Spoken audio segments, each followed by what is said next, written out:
Je vous parle de chez moi. Ben, c'est sûr que les 2 premières semaines, il y avait un petit peu un sentiment de panique, mais là, j'ai recommencé à travailler, donc j'ai de la chance de pouvoir poursuivre en télétravail chez moi, donc ça va.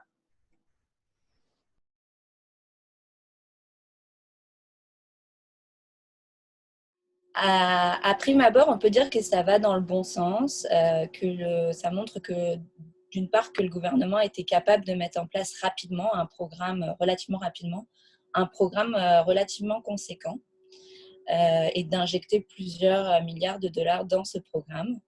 Mais c'est une prestation qui paraît intéressante du point de vue du revenu de base parce qu'elle touche un public beaucoup plus large. C'est-à-dire que les conditions d'admissibilité sont quand même plus élargies. Elle va toucher un plus large public, donc notamment les travailleurs autonomes qui n'ont normalement pas le droit à l'assurance chômage, euh, divers publics. Néanmoins, elle reste, et c'est là sa différence avec le revenu de base, elle reste quand même restrictive. C'est-à-dire qu'elle va toucher seulement les travailleurs et les travailleuses qui ont perdu leur emploi à cause du coronavirus. Donc, de mettre ces conditions-là, ça va nécessiter un contrôle bureaucratique parce qu'il va falloir vérifier si le dossier est en norme, etc. Et donc, forcément, un temps d'attente plus long. C'est-à-dire qu'il va y avoir un fonctionnaire qui va contrôler si le dossier est en règle ou pas. Donc, la prestation canadienne d'urgence, elle reste dans un modèle assurantiel, c'est-à-dire qu'elle va exclure toute une partie de la population. Par exemple, on peut penser, et c'est précisé sur le site d'ailleurs, aux étudiants qui comptaient travailler cet été, mais qui ne peuvent pas trouver un emploi à cause de la crise. Il y a plusieurs situations qui vont en fait tomber entre les mailles du filet. Plusieurs personnes qui ne vont pas cadrer dans le formulaire prévu par les fonctionnaires, etc. Donc, en fait, elle est quand même exclusive et c'est là sa différence avec le revenu de base.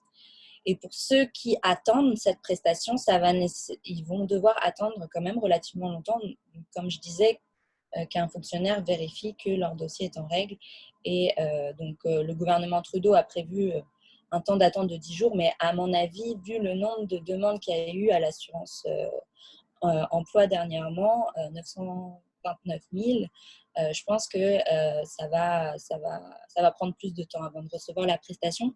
Et les factures, elles n'attendent pas. Donc voilà, donc un revenu de base en fait serait garanti, et on ne contrôlerait pas en fait la situation des citoyens.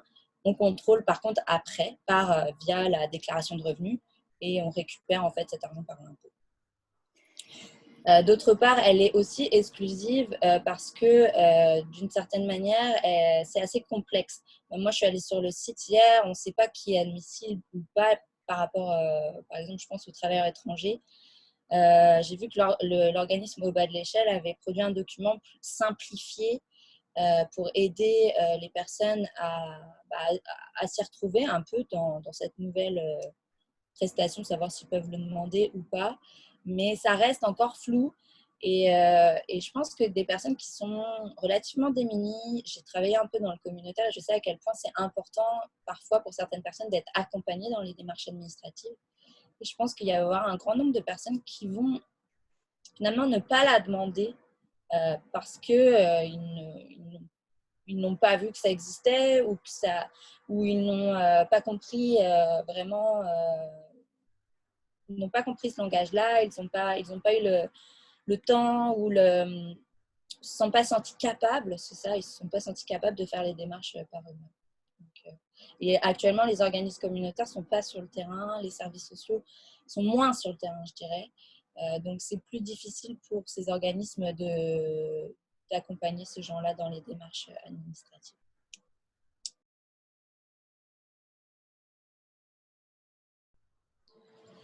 Donc, c'est sûr que le débat sur le revenu de base, c'est un débat profondément complexe. C'est une notion qui apparaît au XVe siècle, donc c'est une vieille notion aussi. C'est un peu difficile d'y voir clair parce que c'est une politique ou une idée qui est défendue à la fois par la droite du spectre politique et la gauche ou la gauche plus radicale. Bien sûr, quand on regarde dans les détails, ce que j'ai essayé de le faire dans mon livre, c'est qu'en fait, ce qui est défendu à travers cette idée-là, ce n'est pas du tout la même chose. Quand on regarde les conditions d'admissibilité, et moi j'ai regardé le montant, ce sont les deux critères que j'ai pris et ce qui me donne à peu près 4 revenus de base, ou 4 idéotypes de revenus de base. Donc d'abord, en premier lieu, si le montant distribué est très faible, bien souvent il s'accompagne de politiques qui visent à flexibiliser le marché du travail, c'est-à-dire suppression, par exemple, du salaire minimum qui est vu comme une entrave à l'activité économique. Donc, en fait, par exemple, un économiste comme Milton Friedman va défendre un type d'impôt négatif.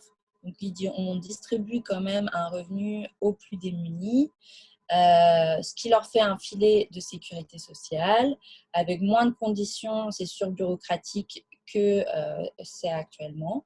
Mais à côté de ça, on va supprimer en fait l'intervention de l'État dans l'économie. Donc, ce que je dirais, puis après, il y a une autre version qui est plus, qui reste libérale, c'est-à-dire que le montant est faible, on distribue à tous et puis on récupère par l'impôt. Mais on reste dans une logique qui est, je dirais, si on reprend des termes, en fait, on tente d'intégrer la plus grande partie de la population au marché. Donc ça, c'est si le revenu de base est faible et si avec ça, on souhaite diminuer l'intervention de l'État, supprimer le salaire minimum et aussi, souvent, il est assorti d'une flat tax. Donc la flat tax, c'est un taux d'imposition unique, ce qui est plus simple pour les libéraux à mettre en place. Une fois que j'ai dit ça, maintenant, il y a des propositions de type, ce qu'on pourrait dire un peu social-démocrate, qui visent en fait une plus grande redistribution des richesses. Ça s'apparente un peu à ce que proposait Québec solidaire, avant ce que Gabriel Nadeau-Dubois a proposé durant la crise, mais avant proposait quand même une amélioration en fait finalement de l'aide sociale. C'est un peu, ça pourrait se rapprocher un peu de l'expérimentation qu'il y a eu en Ontario. C'est-à-dire qu'on va distribuer un revenu avec beaucoup moins de conditions, beaucoup moins de contrôle au guichet. On fait confiance aux populations qui sont les plus démunies. On leur permet un cumul, c'est-à-dire cumuler une partie de leurs prestations avec des revenus du travail, ce qui n'est pas le cas au Québec. Au-delà de 200 $, la personne ne peut pas cumuler finalement. Pour un dollar gagné sur le marché du travail, on lui retire $1 de sa prestation, donc ce qui la maintient dans une trappe à la pauvreté, on peut dire. Donc là, ce qu'on souhaite, c'est un peu l'expérimentation et malheureusement, il n'y a pas encore trop les résultats ou elle a été avortée un peu trop tôt, mais voilà, l'expérimentation en Ontario, donc on vise vraiment une amélioration du système de prestations sociales, mais seulement pour les personnes qui sont dans le besoin, donc, ce qui s'apparente plutôt à un impôt négatif. Et puis de l'autre côté du spectre, donc de manière plus radicale, ce que j'appellerais en fait un revenu de transition. Donc là, on retrouve un peu ces prémices chez André Gorz, le mouvement de la décroissance conviviale. J'ai mis aussi Bernard Friot. Bon, il pourrait débattre avec les décroissantes sur plusieurs points, mais en fait, l'objectif principal pour eux, ce serait permettre une sortie du capitalisme en s'attaquant au salariat, en fait, qui est au fondement du capitalisme. Donc, en distribuant un revenu à tous pour des questions de justice, mais aussi pour se libérer en fait du marché du travail qui est aliénant et qui exploite une large partie de la population. Et en fait, l'objectif ici, ce serait pour moi un peu de réorienter les activités vers des activités qui sont pas au profit du capital, mais des activités qui sont que les citoyens choisiraient eux-mêmes et qui mettraient en place eux-mêmes au sein, par exemple, de coopératives ou de projets collectifs, etc. Donc ça, c'est un peu l'objectif. Maintenant, chez les décroissants, il y a quelque chose qui me semble intéressant dans ce revenu de transition, c'est qu'il ne faut pas voir ce revenu seulement comme une fin en soi, c'est-à-dire comme une distribution d'un simple pouvoir d'achat. Actuellement, dans la société capitaliste, on a besoin d'un revenu pour exister, pour subvenir à nos besoins, parce que voilà, on est dépendant des marchandises, etc. Mais on pourrait penser ça, ce revenu, comme plutôt un accès aux moyens d'existence. Donc, par ce biais-là, en fait, on n'est pas obligé de tout distribuer en monnaie, mais on pourrait aussi penser les choses à une partie de ce revenu qui pourrait être distribué en nature. Et je peux penser par exemple au logement. Et je lisais juste avant de vous voir qu'à Vienne, par exemple, il y a 60% de la population viennoise qui vit dans des logements sociaux ou coopératifs. Donc c'est énorme, c'est la ville de Vienne qui a investi énormément dans les années 20 et 30 dans plusieurs infrastructures qui ne sont pas laides, hein, qui sont des très belles infrastructures, mais ce qui permet aux gens d'avoir une certaine sécurité, c'est-à-dire que d'avoir une certaine propriété d'usage de leur logement. Elles payent des loyers modiques, en fait. Donc, au niveau du revenu de transition, pour moi, c'est beaucoup d'idées qu'il faudrait intégrer à ce revenu-là, c'est-à-dire pas seulement le penser comme un revenu en monnaie. Oui, ça prendra de la monnaie, mais on peut aussi le penser en termes de droit d'accès, c'est-à-dire droit d'accès aux services publics, droit d'accès à l'eau, l'électricité et puis au logement.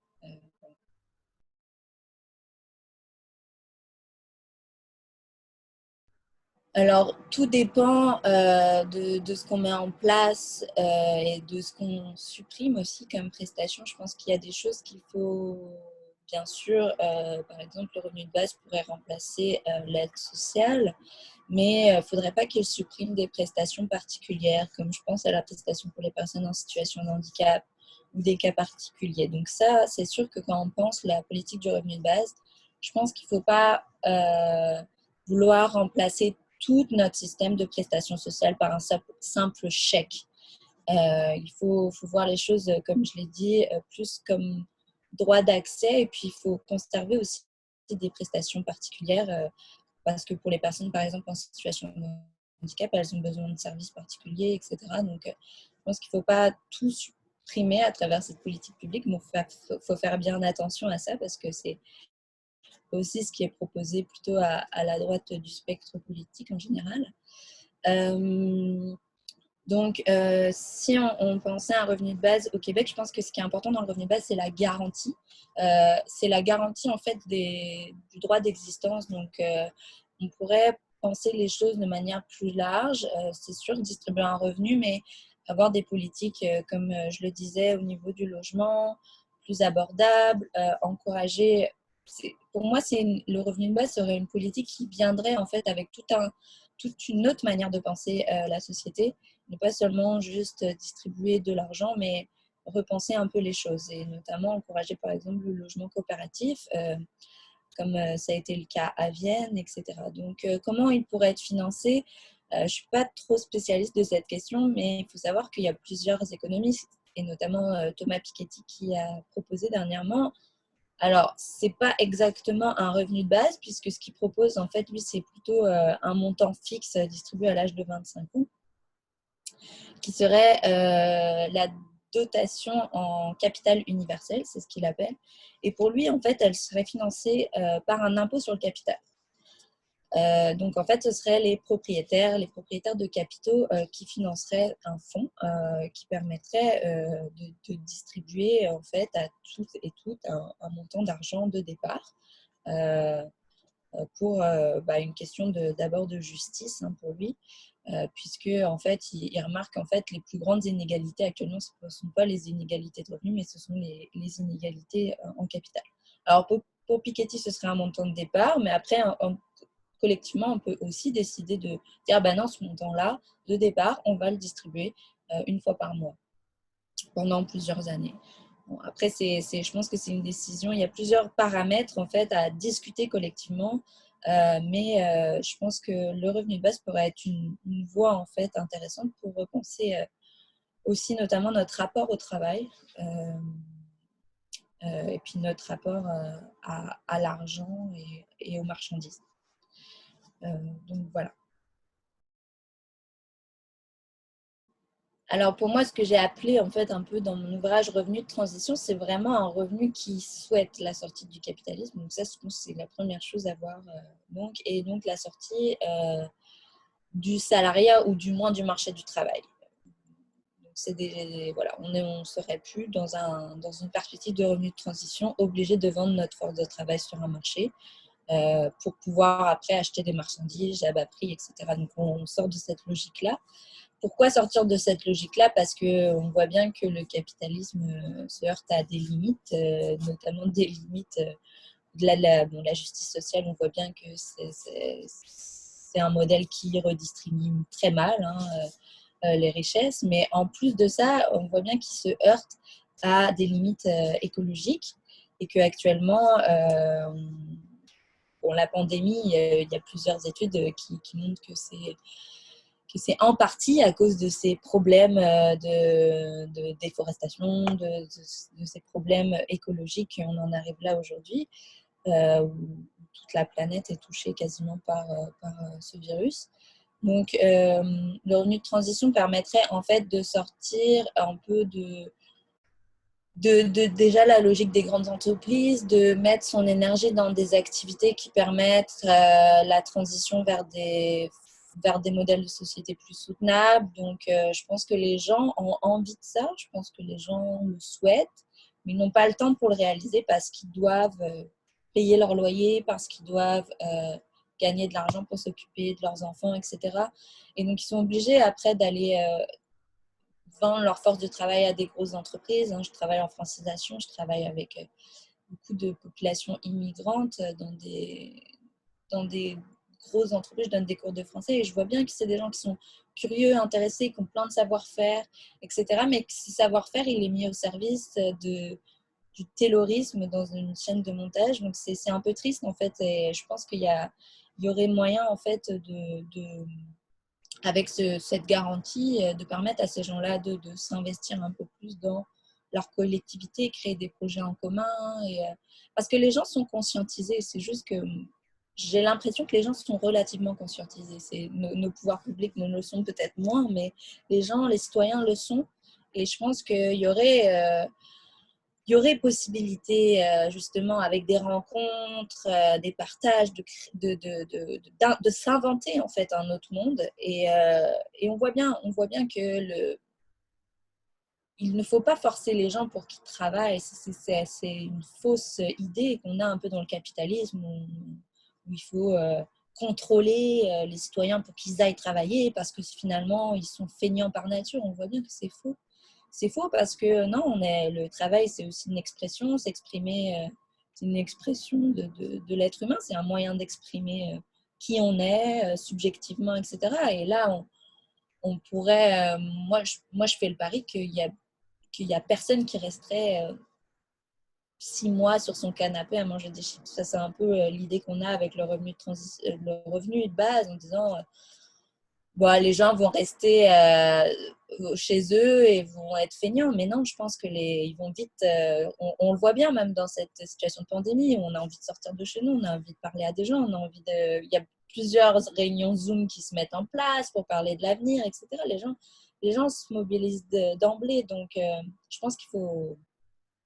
C'est ça. Il faut taire cette fausse idée que l'homme est un être feignant par nature.